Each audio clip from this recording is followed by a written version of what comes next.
Lihat saja. Lihat saja kotamu sendiri. Makin hari pemukiman menelan sawah-sawah para petani. Ruko-ruko merambah hingga pinggiran kota. Dan itu bukti bahwa kelahiran sudah jauh lebih banyak dibanding kematian. Kau harus tahu, di sini hukum keseimbangan itu tidak berlaku. Sebagai orang Jawa yang mewarisi harmoni dari para tetua,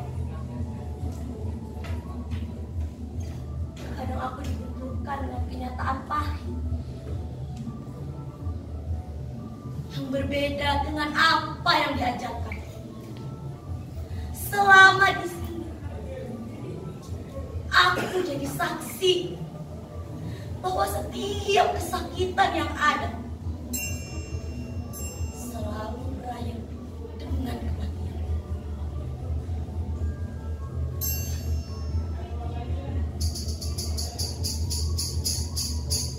Aku terkadang merasa gagal.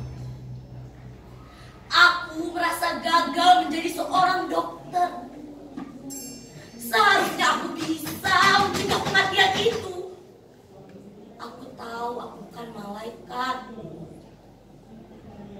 Tetapi kegagalan demi kegagalan, itulah yang membuatku ingin menanggalkan profesi ini.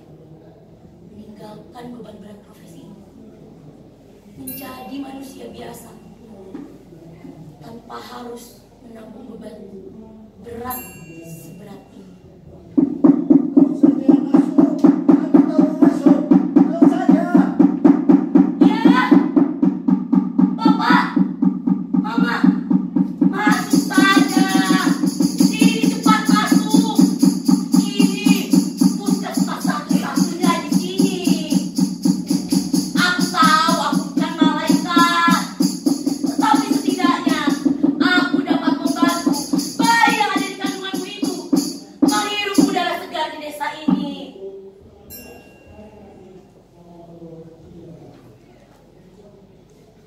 Kau tahu, sejak semingguan lalu sudah ada 61 anak meninggal di desa ini. Kabar itu bahkan sudah viral di media sosial. Sudah dimuat bertubi-tubi juga di koran. Katanya, Bapak Presiden telah tetapkan ini sebagai kasus di sini. Terburuk sepanjang sejarah bangsa modern. Kalau aku boleh cerita, begini.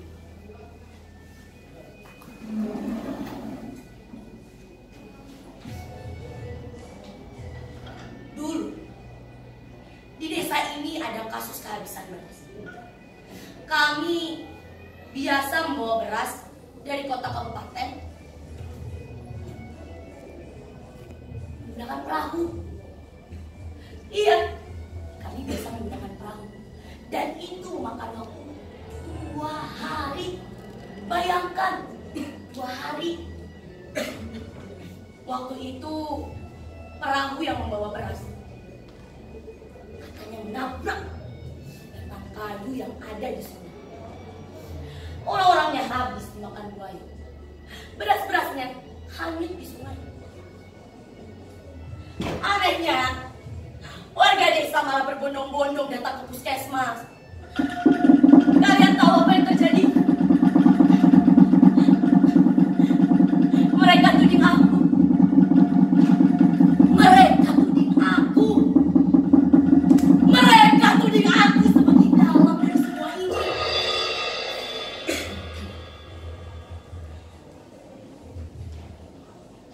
Aku ingat Bapak Tibo sebagai kepala suku bicara paling keras. Ia bilang begini, kami ini cuma orang primitif, jangan kau permainkan. Kami juga ingin makan beras seperti orang-orang di Jawa. Kami modern seperti kau. Cepat, kau bawa beras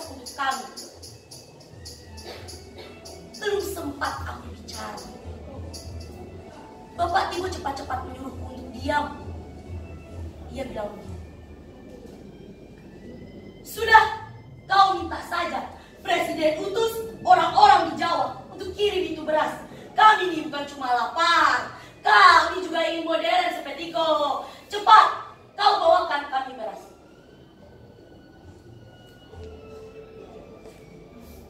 Bapak Koga yang dari tadi berada di belakang akhirnya maju ke depan.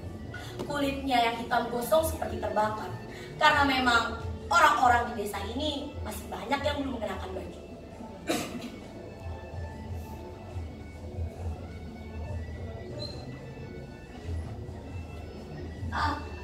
Maaf Bapak Tibo, saya mau bicara.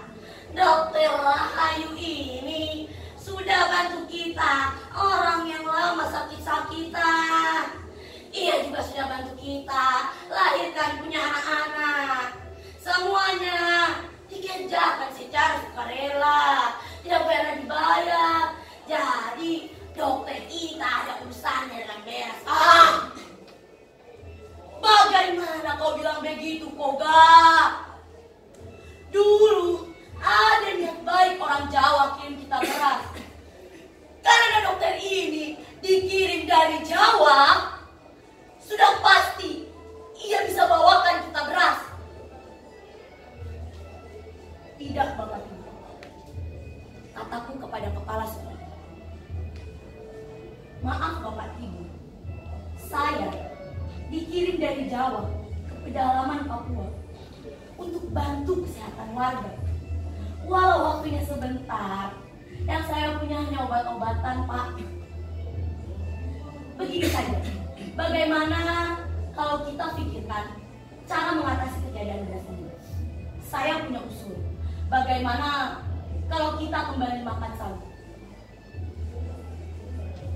Bagaimana kau bilang begitu? Zaman presiden dulu ada bilang, kalau kau ingin sehat dan modern, makan itu beras.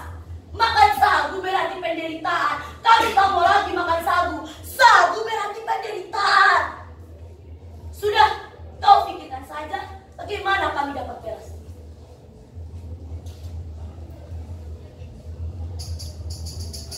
Kalian semua di sini pasti begitu. Bapak Tibo kaku dan keras kepala, bukan? Tetapi selama aku berada di sini, aku malah banyak belajar bagaimana cara mereka berpikir dan ambil.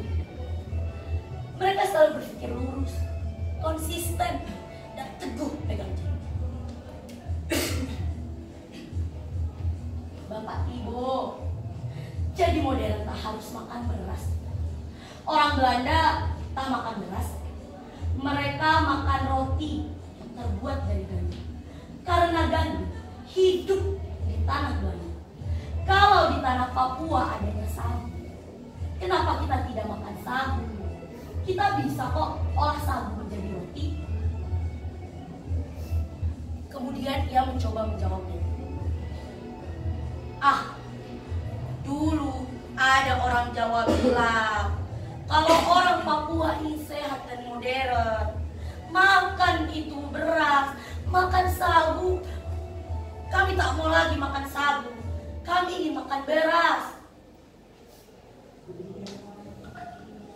Bapak Ibu, saya boleh tanya, kataku kepada kepala sekolah. Dulu, waktu Mama dan Bapak bekerja sama, mereka makan apa tuh? Kulihat wajahnya menjadi malu ketika ia coba menjawab. Untuk apa kau tanya-tanya itu? Tanpa mereka, mana mungkin kita ada di sini? Dulu, waktu Mama dengan Bapak bekerja sama, mereka makan apa tuh, Pak? Wajahnya semakin malu ketika ia celingukan seolah melihat warga lain. Setelah itu ia bilang, so pasti makan sagu. Nah, Bapak dan Mama saja makan sagu, kenapa kita tidak? Begini saja Bapak Ibu, bagaimana kalau besok kita semua bersama-sama pergi ke hutan untuk mencari sagu? Setuju Bapak Ibu?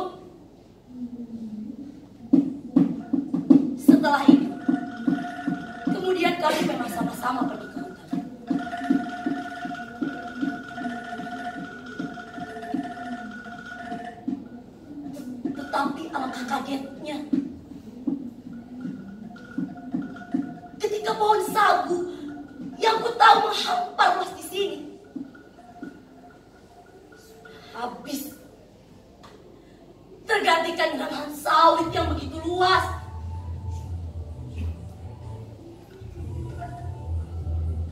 Aku ingat waktu itu Bapak Tibo dan warga lain langsung berbalik arah tanpa mengatakan sepatah kata apa. Sejak saat itulah sikapnya mulai mengalas. Ia ngotot ingin makan beras. Dan ini semua adalah ulah pemerintah di Jawa. Mereka yang telah mengganti sagu dengan beras. Jelas-jelas beras tidak ditanam di tanah Papua.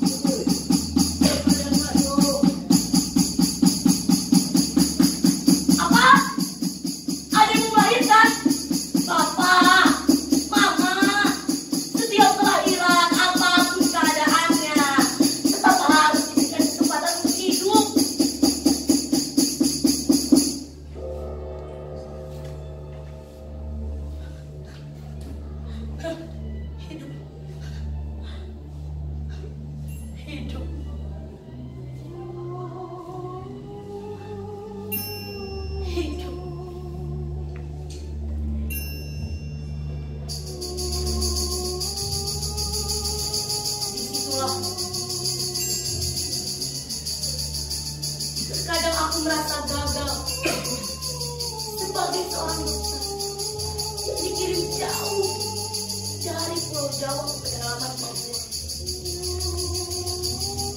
Di sini, di tengah-tengah kekayaan alam yang berlimpah ini, mengapa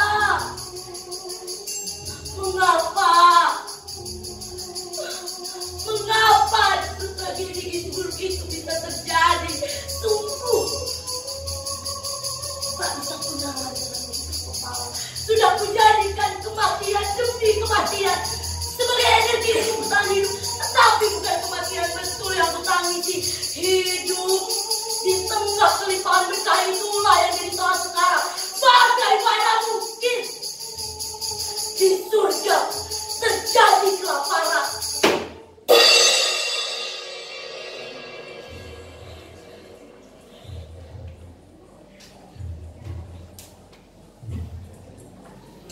Karena itulah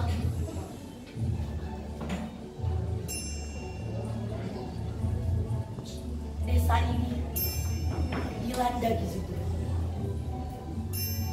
Rencana semula ingin pulang ke Jawa untuk menjenguk ibuku yang telah uzur, terpaksa harus aku batalkan. Aku tahu di tengah-tengah kesengsaraan hidup inilah hanya kebersamaan yang dapat menyembuhkan. Aku juga tahu Bapak Tibo tidak pernah sepaham denganku. Tetapi di tengah-tengah kesengsaraan hidup inilah hanya kebersamaan yang dapat meringankan semuanya. Sampai suatu hari Bapak Tibo datang menghampiri. Dia bilang, "Dokter Rahayu, masih mending kita punya dokter. Beres tidak penting lagi. Ini dokter, kami ada bawakan buah hitam, dokter. Kami juga tahu dokter sudah lama tidak makan beras. Silahkan dokter." Aku berdiri terpaku di depan puskesmas. Aku kali bukan main. Ia bawakan aku segenggam ubi.